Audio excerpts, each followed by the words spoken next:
Underwater.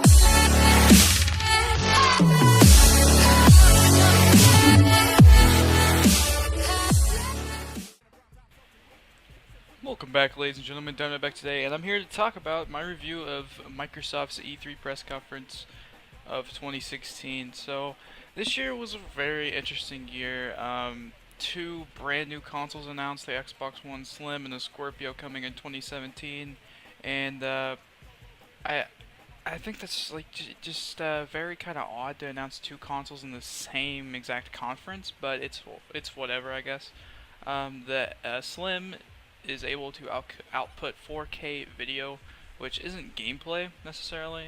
Definitely not, but it will be able to watch like 4K movies and like Blu-ray or whatever, which is nice, and it'll be able to display find your 4K TV or whatever your choice is. Now, many people are skeptical about Project Scorpio and what exactly it is, and what's the point of it. People are like, well, what? No, like 4K gaming is too expensive. It's not going to be affordable, and blah blah blah this and blah blah blah blah. And the truth of the matter is, you're wrong. 4K is coming. The price of 4K is actually coming down a lot. Um, and it's kind of hard to believe, but it is. It's like you remember 1080p. 1080p used to be really expensive when it first came out, and then the price started coming down, and 1080p TVs are kind of really cheap now. Well, basically what happened was 4K is getting that way as well. It's slowly coming down, and it's starting to get cheaper. And let's not forget, 5K and 6K are already a thing. You can look up this stuff, and yeah, 5K and 6K are already resolutions. These are already things. And the new NVIDIA graphics cards that come out this year can output displays up to 8K. So it's definitely not some 4K is not something new. It's actually been around for a little bit, but gaming performance wise, it's still hard to achieve today. And usually it takes like a pretty much 6 teraflops of power, of compute power, to play games in 4K. To be honest. And let's talk about an NVIDIA GPU, I guess. So the GTX 1070, which is going to be basically the main card for this channel eventually.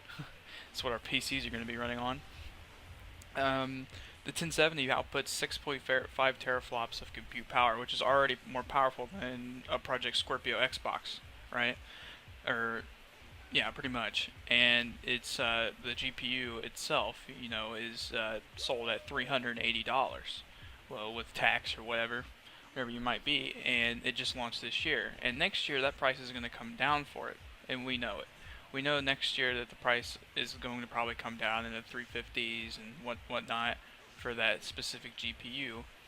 But we're talking console development. We're talking Project Scorpio is going to be probably developed, and the APU is probably by AMD, right? Which, the Xbox One and PS4 are both kind of AMD stuff and whatnot.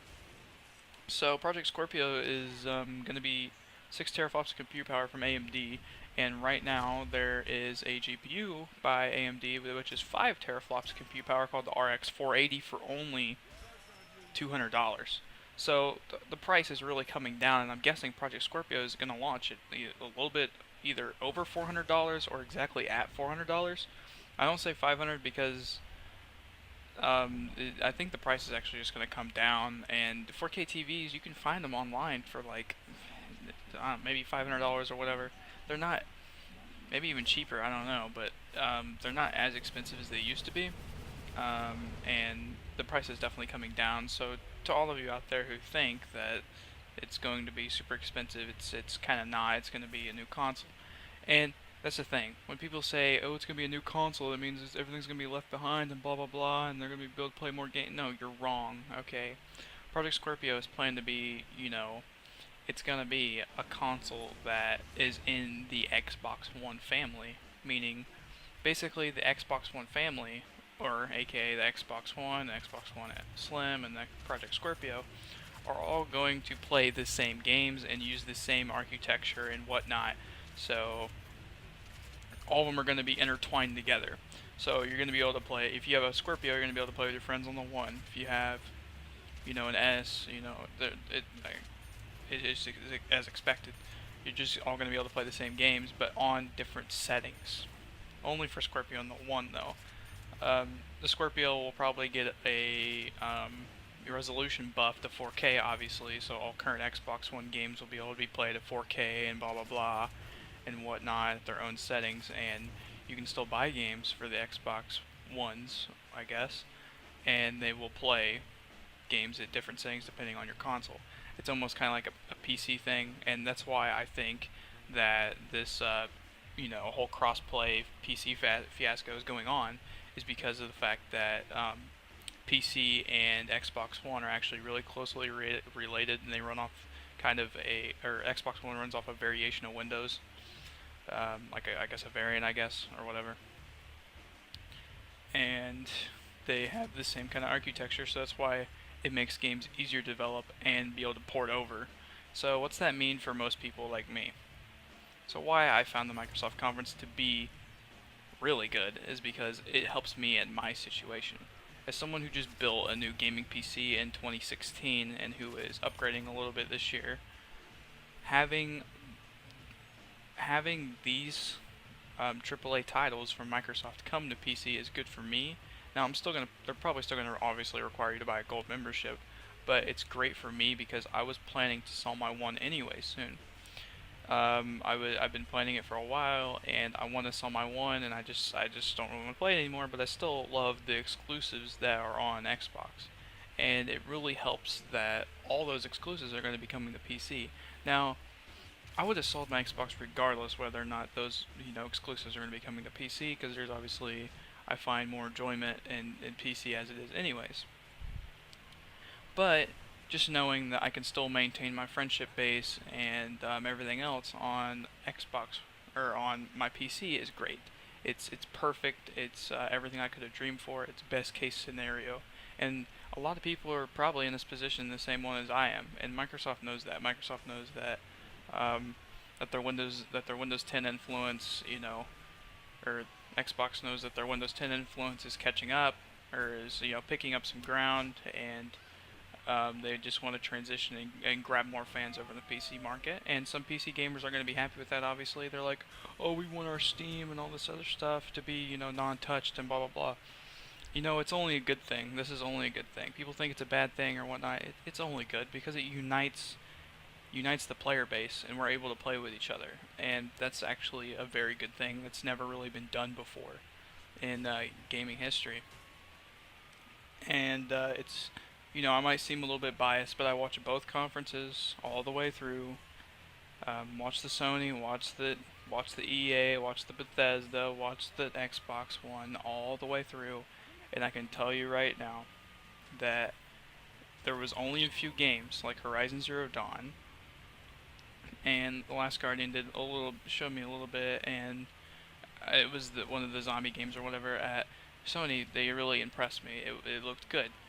But the thought just couldn't get out of my head from Microsoft's conference that all these AAA titles that are exclusives are all going to be playable on PC at 4K. And, at full potential, and at, it made me happier because just knowing that, everything Sony's got on PlayStation is all going to be, 1080p restricted and blah blah blah. But everything Microsoft's got, they're literally limitless with their power now. You have to think about that and think, wow, the developers actually can just do what they want and adjust their settings from there. And that really gives them a lot of headroom for what they can do. And just knowing that, they can make games exclusive just for Windows 10. I mean, I wouldn't doubt it, that are actually super powerful. And it's just good knowing that I can play with my friend on Xbox with Forza Horizon 3. It makes me smile a little bit more. It's so good to be able to do that. And in my circumstance, it helps so much. And Microsoft doesn't have that good of a I guess record on PC yet. I mean, as in terms of games released on Windows 10, a few of them had issues at launch or whatever, or like, I don't know, crash issues or whatever, or driver issues. And I don't think that's going to happen as much anymore because with Forza Apex, or Forza Motorsport 6 Apex that came to Windows 10, it performed really well. Um, the only reason it doesn't perform well on my PC, to be honest, is probably just because I have a 950 and it recommends higher than what I have, and it's actually a really demanding game, but it performed really well, and it's able to play in 1440p up to 4K, and it's just beautiful. It works so smoothly and so good that I don't have a problem with any Windows 10 games coming to PC at all, and actually I'm welcoming them, um, because my friend Jacob, he's a big Halo Wars fan. He's a big Halo fan. He loves Halo and stuff, but he's primarily switching to PC as well, and it's just good to know that me and him are going to be able to play together as well as play with friends on Xbox. They're just playing Halo Wars 2, and that creates a bigger player base and friend base for all of us, and that's good. That's uniting communities is a good thing, and I talked something similar to this in one of my old videos. I'm talking about how I would want Sony and Microsoft to kind of put their exclusives on PC and whatnot, and release full potential. And Microsoft is seemingly to doing that, and that's the good thing about competition. Whenever someone's losing, they always do something really good to get back and pull themselves back up. And what I think Microsoft did this year was just insane. Being able to play Recore and all those AAA titles, which I'm actually really excited for Recore on PC is great. And a lot of people are like, well, that just gives people less reason to own an Xbox. And in a sense, you're right. But people are still going to own Xboxes because of the fact they're cheaper than PCs. And that's always going to be a thing. You can always choose to buy an Xbox and still play every game. It's just if you want that premium experience, you can build your own custom PC as well and still play with the same people you normally play with. So I really like that promotion. It's not promoting them for money. It's not like, to be honest, they're not trying to be a money grab necessarily. They're just trying to get people to have the best experience regardless. And that's something that I haven't really seen before. Is a company come out just actually for the gamers.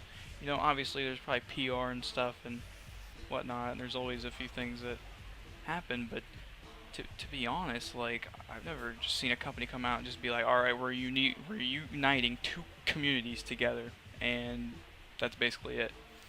And I'm really excited to see what that brings to the table, and what changes in a few years. Are we actually going to see a full-on united gaming community in the next 10 years? Are we going to see, all there's like no exclusives anymore necessarily? Like, are you going to have to pay for one subscription and pay for another so you can get those games and whatnot? I'm not sure what's going to happen, but after seeing Microsoft's and Sony's conference, um, I'm not going to give a clear winner because obviously it's down to preference and it's down to your story and it's down to what you like and the games you like and what you want to play. And for me, it was Microsoft. For me, it was what they had on the table that made me happy and impressed me. But for other people, it will obviously be Sony. Um, I have to say their VR stuff looked pretty impressive.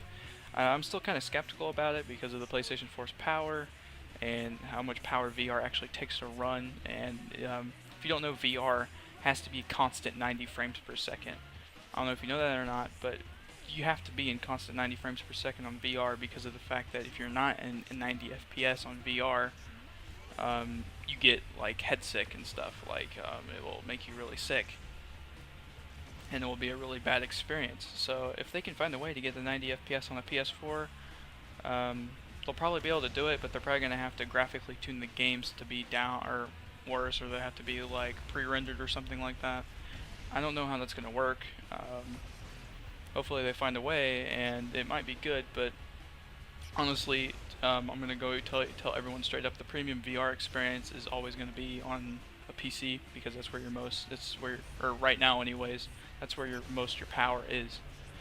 But anyways, thank you guys for watching. This has been Dynamite talking over about the conferences from yesterday and the day before or whatever. I didn't talk much about the other ones, but I've still yet to watch Ubisoft, and I need to go and watch that in my spare time, and obviously the PC hardware conference or PC games conference or whatever that was. I have to go watch that as well. But leave your opinion below. What preference do you like? I don't want to see console wars in the description. Obviously, I don't have many fans, but if a lot of people watch this video, I don't want no console wars in the description. We're gamers. We're better than that.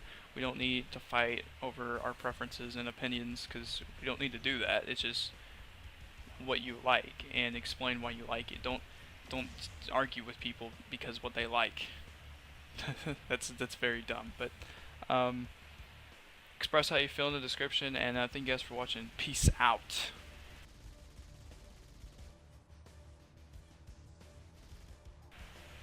Hey guys, I'm sorry if my commentary sounded weird or anything like that, but I don't script any of my stuff. You guys might know that and whatnot, but thank you guys for watching again, and peace out.